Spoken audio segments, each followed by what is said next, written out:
Sometimes, fate hides behind the smallest moments, a smile, a laugh, a meeting you never wanted to attend. He planned to leave in 5 minutes, but in those 5 minutes, his entire life changed. And by the end of the night, he no longer wanted to be the man who walked away. If you've ever believed love comes when you least expect it, then this story is for you. Make sure to like this video, subscribe to the channel, and stay till the end, because what started as a blind date became the most beautiful accident of his life. Ethan Ward was the kind of man people whispered about, the youngest CEO of a billion-dollar tech company, the man who built an empire from nothing but sleepless nights and ruthless focus. To the world, he had it all: wealth, charm, and control. But what no one saw was the emptiness behind his calm, blue-gray eyes. His life was perfectly scheduled, perfectly guarded, and painfully lonely. He had long stopped believing in love. After a messy breakup years ago that shattered his trust, Ethan built walls so high that no one dared climb them. Blind dates were the last thing he had patience for. But his sister Maya was relentless. "Just one more, Ethan. She's not like the others, I promise," she said, flashing that teasing smile he could never resist. "One last time," he muttered. 5 minutes. Then I'm out. That was the deal. The restaurant was soft lit and quiet, filled with the muted clink of glasses and low jazz humming in the background. Ethan arrived early as usual. He ordered black coffee, no cream, no sugar. It matched his mood. He checked his watch again. 2 minutes past 7. She was late. He was about to stand up when a voice called gently from behind him, "Mr. Ward?" He turned and froze. She wasn't what he expected. No designer dress, no heavy perfume. She wore a simple light blue dress with a small daisy pin on her shoulder, her hair in a loose bun, a few strands falling around her face. Her smile wasn't rehearsed. It was warm, nervous, real. "I'm sorry I'm late," she said, catching her breath. "My cab broke down a block away, and I think I might have run a marathon to get here." Ethan's lips almost twitched. "Almost. It's fine," he replied coolly, gesturing for her to sit. 5 minutes, he reminded himself silently. She sat, folded her hands on the table, and smiled again. "So, Ethan, what do CEOs do for fun? Other than counting money, of course." That caught him off guard. He raised an eyebrow. "You think I count money for fun?" She laughed, a soft, musical laugh that made a few nearby diners glance over. "I mean, you could." "I wouldn't know. My idea of fun is a good book and bad coffee." Ethan stared for a moment. Then, for the first time that night, he smiled. A real one. Her name was Lila. She wasn't from his world. Not even close. She worked as a children's art teacher at a local community center, loved painting, baking, and rainy days. She talked with her hands, told stories that painted pictures, and had this way of finding humor in the smallest things. Ethan had planned to leave after 5 minutes, but 5 turned into 15, then an hour, then 2. He listened more than he spoke, something he hadn't done in years. She didn't care about his status, his wealth, or his company. She asked questions like, "What makes you laugh? And when was the last time you took a day just for yourself?" He didn't have answers. And somehow, that didn't scare her. When the waiter came to ask if they wanted dessert, Lila ordered chocolate cake. "You can judge a person by how they eat their dessert," she teased. Ethan, amused, raised a brow. "And what will mine say?" "We'll see," she said with a mischievous grin. She cut her cake with care, offered him the first bite, and when he hesitated, she said, "What's the worst that could happen? You might smile again?"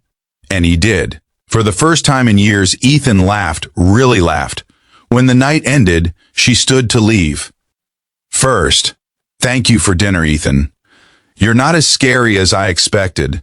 He chuckled softly. "And you're not as ordinary as you think."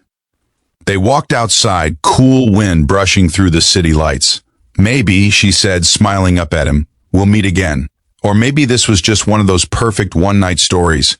He wanted to ask for her number, but something about the way she said it, gentle, unsure, made him pause. Instead, he said, "We'll meet again, I promise." But life had its own plans. The next week, Ethan couldn't focus. Every meeting felt hollow, every decision rushed. He caught himself smiling at random moments, remembering her laugh, her daisy pin, the way she'd said perfect one-night story. He went back to the same restaurant 3 nights in a row, hoping she might show up again. She didn't. Finally, he called his sister. Maya, who was she?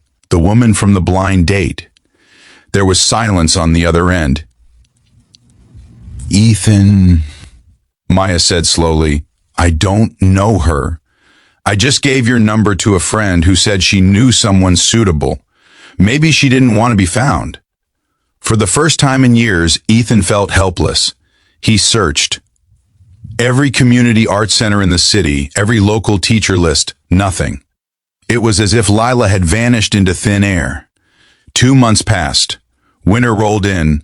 One evening, after a long, draining day, Ethan stopped by a small art exhibition near his office. He didn't know why, maybe because he saw a sign that said Children's Dreams in color. He walked in, hands in pockets. The walls were covered in bright, messy paintings. Dragons, flowers, houses under smiling suns. Each had a small note drawn by the students of Miss Lila's art class. His heart skipped. He asked the receptionist where he could find Miss Lila. The woman smiled.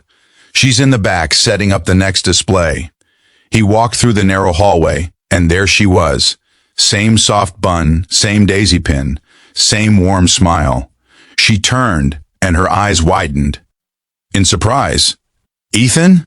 He almost laughed. I told you we'd meet again. Lila grinned, then looked down, blushing slightly. You really came? I've been looking for you, he admitted quietly. Everywhere. They talked for hours again, this time surrounded by paint, laughter, and the chaos of kids running around. Lila showed him how her students painted hope, how some of them came from broken homes but still drew sunshine. Ethan stood there, humbled. For years he had chased success, but watching those little paintings he realized he had been starving for something far simpler. I think I envy them, he said softly. Why? Lila asked. They still believe the world is kind. She smiled. Maybe it still is. You just forgot where to look. Weeks turned into months. Ethan began visiting her art classes, sometimes donating supplies quietly, sometimes just sitting and listening. Slowly, he learned to laugh again, not because of boardroom victories, but because a 5-year-old had painted him as a superhero with crooked glasses. And one day, when the kids had gone home, Lila looked at him and said, You don't have to hide behind that serious look anymore. You can just be you. He took her hand, calloused from brushes and colors, and said, I don't want to be anyone else anymore. A year later, that same restaurant witnessed a different kind of night. Ethan walked in, holding a small daisy pin in his hand. The waiter smiled knowingly as he led him to the corner table. When Lila arrived, she looked just as she did the first time, except now her laughter wasn't new to him. It was home. Ethan knelt, sliding a small ring across the table. I promised you we'd meet again, he said softly. I didn't know it would lead me here, but I'm glad it did. Lila's eyes filled with tears. You were supposed to stay for only 5 minutes, he smiled. I stayed forever. Sometimes love doesn't need grand gestures or perfect timing. It just needs a chance, even one. That begins with a blind date and a laugh you can't forget.